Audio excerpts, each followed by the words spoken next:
today, man, we are reacting to the most brutal fucking gym deaths in the history of fucking life. This hits home. This hits home for me because I am what one would consider a gym bro.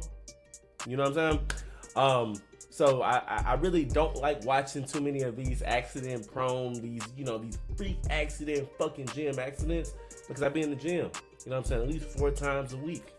So hopefully we don't see nothing to spook me too fucking crazy. Without further ado, again, shout out to Jams, because he be putting these cool ass weird little compilations together about these weird events. So again, shout out to him. Without further ado, we finna check this video out and see what the fuck is going on. These are the most brutal gym deaths to avoid while working out. Number 1. A man was running on a treadmill in a local gym in India's Saraswati Vihar. He was doing his cardio for the day when he started feeling dizzy and lightheaded. So he stopped running and all of a sudden he collapsed and started convulsing. 2 other gym goers checked up on him and alerted emergency services. Medics arrived and brought him to the hospital, but sadly he was already dead. His name was Siddharth Kumar Singh and he was only around 20 years old. Too young to die from a heart attack. Although he was routinely going to them fucking roids. You know what I'm saying? And I don't want to put that on my guy. I don't want to put that on my guy, because that's extremely unfortunate. You know how fucked up it is to be like trying to better your life, trying to change your life and do some healthy shit, and then you fuck around and die trying to improve your life. You know what I'm saying? Like, your ancestors pissed somebody off. You've been stepping on too many cracks. You've been ignoring too many black cats. Tough. So shout out my boy Siddharth Kumar. You know what I'm saying? Shout out to you, my guy. You was trying to do better. This gym, most conclusions ended up that his body was not adapted to the cardio and he pushed himself too far. His death was tragic, and it's important to have a gradual approach for exercising at the gym. The nigga died because he was getting too many gains. You know what I'm saying? He was too motivated. That's tough. That's tough. This one of the rare situations, being a lazy fuck would have been to your benefit. As well as monitoring heart rate and hydration. Number 2. Imagine the most dangerous equipment in the gym that could possibly injure or kill you. You may think of bench press, a Smith machine, or a 150-pound dumbbell, right? Now, how about if I told you a treadmill? You might laugh in my face and then tell me to go to Weenie Head Juniors because of how harmless a treadmill is. Well, that's exactly what someone thought, rightfully, before they died in Delhi, India. Saksham Pruthi was at a gym on a Tuesday morning at 7:30 a.m. He decided to use a treadmill at the gym for one of his workouts. He was running and doing his usual pace when all of a sudden he collapses and falls near the machine. Other people at the scene saw him collapse and tried to rescue him, but when they touched him, they felt an electrical shock. He was taken to a hospital and was pronounced dead from electrocution. For this nigga static shock. You know what I'm saying? How he hey, hold on. I ain't gonna speak on it. I'm gonna see what Jam had to say. Hold on. Turns out the treadmill he was using was faulty. It had multiple complaints about giving shocks to people who used it, but the facility did nothing about it. After the incident, the gym was closed and the owner was arrested due to the negligence of the equipment. Holy fuck. What are the chances in life? Now this is a freak accident. The treadmill he was trying to better his life on electrocuted the shit out of him and killed him. Crazy lawsuit. Hey, again, this my boy Saksham. You know what I'm saying? R.I.P. to you, my guy. Again, these are free. I'm a firm believer in freak accidents, bro. If you die because your treadmill electrocuted the fuck out of you, it was your time to go. You know what I'm saying? It was your time to go. These are freak accidents. This shit is not supposed to happen. I'm glad this gym was closed so nobody else could get killed from a faulty treadmill, but it's unfortunate because he died at 24 years old. I took 2 things that I love, dancing and dogs, and I made them into a successful business. Hi, I'm Ronnie. I'm the owner of... Number 3. On a Tuesday afternoon, a young woman decides to work out at the gym with her boyfriend. The gym that they're in has 3 floors, and the boyfriend wants to do an exercise on a different floor than her. She wants to run on a treadmill on the 3rd floor, so they part ways to do their own exercises.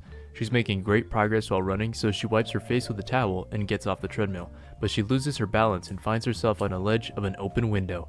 She tries to grab onto anything she can but fails and falls 3 stories onto her head. She was rushed to the hospital and doctors did the best they could but were unable to save her life. The window behind the treadmill she was using was 2 feet away and was not supposed to be open. There was actually a sticker that stated not to open the windows, but it had been reportedly damaged. This incident could have been prevented if the gym had not been negligent of making an openable window 2 feet away from a treadmill that could easily be walked out of. Number 4. It's July 15th. Now look, again, freak accident. You know what I'm saying? And part of me wants to blame her. Like how you didn't see this big ass open window. You know what I'm saying? Damn. Is it damn? Man, that hoe fell from that hoe that oh God, RIP. You know what I'm saying? It's not funny. It's not funny. But she was trying to better her life and fell out a fucking window. Hey, RIP Vicky. 15th at the Paradise Gym in Bali, where a man is going to perform squat presses with a 450-pound barbell. This man is an Indonesian bodybuilder. Do y'all know how much weight that is? What did he say? That has an presses with a 400. It's July 15th at the Paradise Gym in Bali, where a man is going to perform squat presses with a 450-pound barbell. Boy, you crazy as hell. Boy, that's like 545 plates on each fucking side. You know what I'm saying? That's like squatting 2 Lizzos. You know what I'm saying? You got a Lizzo on the left hand, you got a Lizzo on the right hand. You know what I'm saying? Well, pre-Lizzo, you know, she on her weight loss journey, you know what I'm saying? So, you know what I'm saying? Old Lizzo, big Lizzo, you know what I'm saying? God damn, that's crazy. That's crazy work. And I guarantee you he was doing this heavy ass shit, no spotter. Oh God, I know this shit ain't crazy. This man is an Indonesian bodybuilder that has an Instagram following of 35,000 people. He's also a fitness trainer at the gym he is working out in, so he's not an amateur when it comes to working out correctly. He's ready to do a rep for the 450-pound squat press and has a spotter with him just in case he trains to failure. He squats the weight and starts standing up but can't. It's too heavy. The spotter tries to help lift it up but can't bring the weight up for the lifter to stand.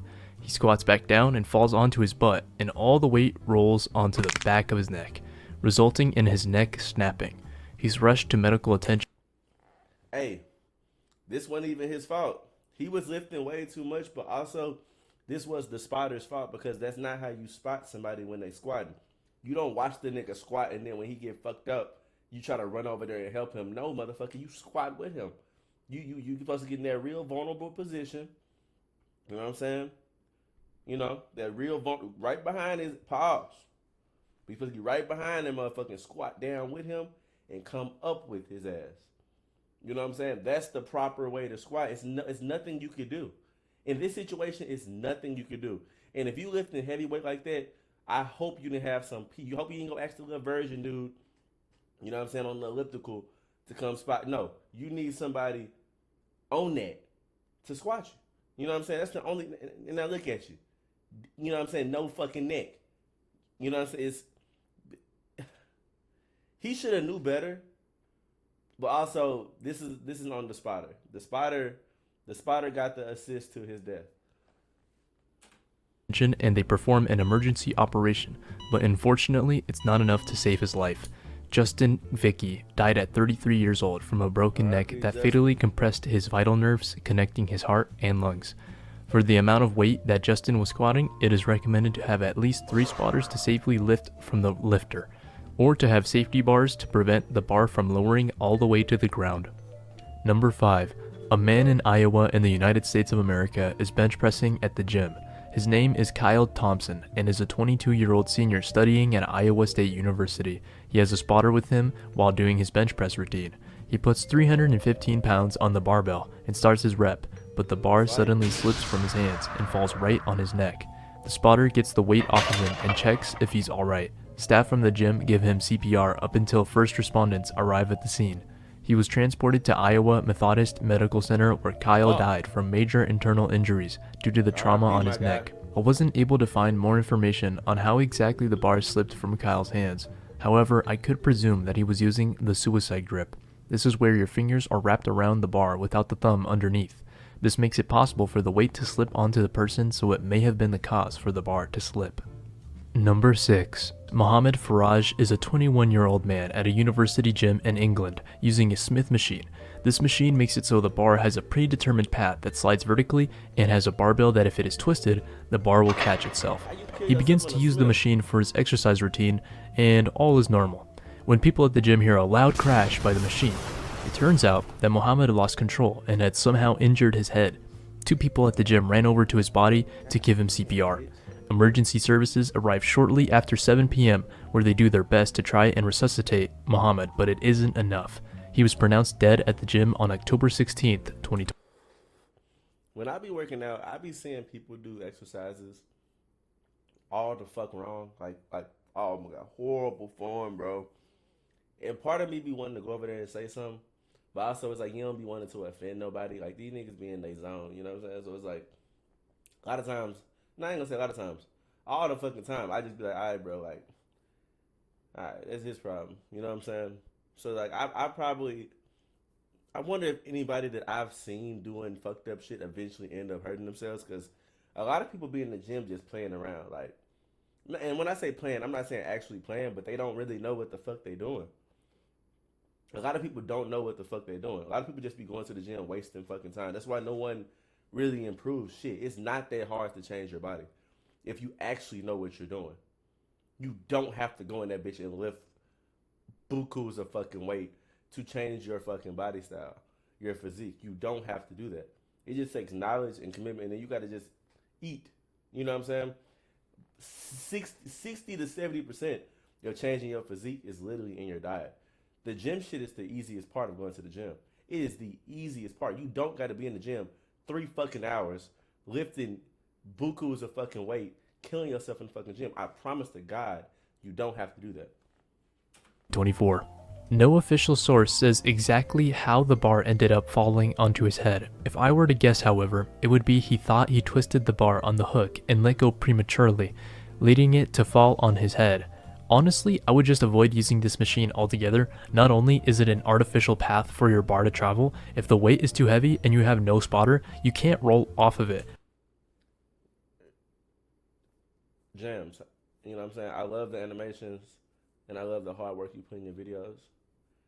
But to say don't use the fucking Smith machine is by far the dumbest shit I've heard in a long fucking time. The Smith machine is a clutch ass fucking machine. You can literally do everything without a fucking spotter. That's the reason people use the Smith machine. You don't need a fucking spotter. Stop ego lifting. Why the fuck are you lifting shit so heavy on a fucking Smith machine? You can't even rack that. You can't even do this correctly. What the fuck? Bro, if you use the Smith machine right, you can literally work out every fucking muscle group. I swear, you can do chest press with that bitch. You can do shoulder press with that bitch. You can squat with that bitch. You can do back rows with that bitch. You can do squat. You can deadlift. You can do so much with a Smith machine. Like, it's arguably one of the best fucking machines. You know what I'm saying? Like, I prefer to use machines over, like, I'm not a nigga that only use fucking machines, because like I said, I do believe in switching shit up, and that's how you see the most change, when you switch up your workouts. You know what I'm saying? After working out a certain type of way for, you know what I'm saying, 2 to 3 months, switch that shit up and do some more shit. You know what I'm saying? You're going to see consistent change. You know what I'm saying? Your body has to have change. You can't continually, you know what I'm saying, work out the same way forever and think you're going to fucking keep seeing changes to your body. No, your body adapts. Your body is smart as a bitch. You know what I'm saying? It's adaptive as a bitch. Shit get old quick. You think shit go old with your bitch? No, your body, I promise you, bro, the body is so fucking adaptive, bro. Like, oh my God. But yeah, James, that was the dumbest fucking statement you ever said in life. Or unbalance the bar to one side and get it off of it. Number 7. In Wuhan, China, a 27-year-old man is bench pressing at a public gym. His name is Xiao Hu and is accustomed to working out by himself. He decides to load up 220 pounds on a barbell to train his chest and takes out his phone to record himself. He puts on a weightlifting belt and is ready to bench press. He lifts the barbell and lowers the weight onto his chest and begins to push it up. but his arms begin shaking. It's too heavy. The weight begins to slowly lower back to his chest, then slips onto his neck, pinning him to the bench. He's making desperate efforts to lift the weight and place it back on the rack, but to no avail. He tries to If your motion when you going up and down lands directly in your neck, my nigga, you not at that point. You're not even hitting your fucking chest. Like, how the fuck are you doing chest press? Like, I'm just imagining doing chest. Like, how the fuck is the range of motion leading directly to your fucking neck? If anything, it's supposed to crush your fucking ribs or some shit. You know what I'm saying? One of your tits, both your tits. Y'all motherfuckers range of motion be directly to your fucking esophagus and shit. Like, Jesus Christ. buckle his Goofy. That's what I'm weightlifting saying, belt, goofy, but I he don't feel can't. bad for a lot of And with his deteriorating strength, lifts his legs to move the bar up, but it's not moving. He's knocked unconscious from asphyxiation and no one notices Xiao up until 2.5 minutes later. 2 gym employees rush over and take the barbell off of him. Seeing his lifeless state, they take him to the hospital where he is later determined as deceased. Odin Valhalla Rising, now available on mobile and PC, exclusively with Google Play Games. Ascend to Valhalla on a... Number 8. A 42-year-old woman is at a gym with her daughter in Mexico City. She's using a Smith machine, the same kind of machine that took Muhammad's life. However, the exercise she is performing is different. A squat press instead of a bench press with the barbell. She has a bench seat underneath her while she is about to perform a squat. She decides to squat 400 pounds on the Smith machine. A man helps rack the weights on for her, and the daughter stands by and watches her mother about to squat the weight. She lifts the bar and twists it, letting the entire load onto her shoulders. The moment she bends her knees, she immediately falls with the weight onto the bench below, where the entire 400 pounds lands on her neck. The man and daughter immediately are shocked and try to remove the weight but fail, up until 2 other people help take the weight off of her. She is flipped on her side where she is found unalived. Number 9. August 25th, 2012, at a powerlifting gym, there was a 34-year-old man named Igor Galushkin. He was a very fit and strong individual who competed in powerlifting from Russia. A powerlifting competition consists of 3 core lifts: squat, deadlift, and bench press, where the winner is the one who can lift the most amount of weight summed up from the 3 categories. In this case, Igor was bench pressing 400 pounds for his competition to win. However, when he almost successfully lifted the barbell, his hands suddenly slipped off the bar, and the weight fell onto his chest. The spotters were stunned and immediately took the weight off of him. Igor drank water and covered his face with his hands, having felt such terrible pain. He felt his condition getting worse from his chest area and was soon taken to the hospital. It had turned out that he had ripped his diaphragm and crushed his ribs from the 400-pound barbell. Medics did the best they could, however, Igor later died from a cardiac concussion at the hospital. Now, all these deaths are unfortunate and tragic. However, they can teach how to minimize risk of injury or death. No. Like, a lot of these deaths, like, besides the first one, the bitch fell out the window and shit, you know what I'm saying? Freak accident. You know what I'm saying? When dude got it, you know, his treadmill electrocuted the fuck out of him, freak accident. All these motherfuckers squatting on, like, ego lifting and killing themselves, that's the real moral of the story, bro. It's not necessarily the machines are so that, no, nigga, like, a lot of these people were doing dumb ass shit. Like, when I say dumb ass shit, dumb ass shit. If you can't even lower that bitch, like, to do one squat, again, you're not going to build muscle. You can't even rep that bitch. You know what I'm saying? You're not even ripping muscles. You just straining shit. You can't even... I don't even get it. It's like so fucking dumb. Like, a lot of these deaths were like, I'm sorry, bro. Call me heartless, call me whatever, bro. Y'all niggas, y'all were the problem. Y'all gotta go. You know what I'm saying? It was no helping y'all. No helping y'all. Even if somebody would tell you this shit, you probably wouldn't even listen. Like, it's fucking the same, bro. Like, comment, subscribe, man. Very unfortunate, bro. Shout out to all the fucking souls that was lost in this video. Jesus fucking Christ. Shout out to Jams. Dope ass video. Don't agree with your fucking perspective on some of these, you know what I'm saying, comments and statements and shit. But other than that, bro, fantastic fucking video. Like, comment, subscribe. I'm dropping multiple videos. I swear to God. I'm really fucking grinding. I'm really fucking grinding.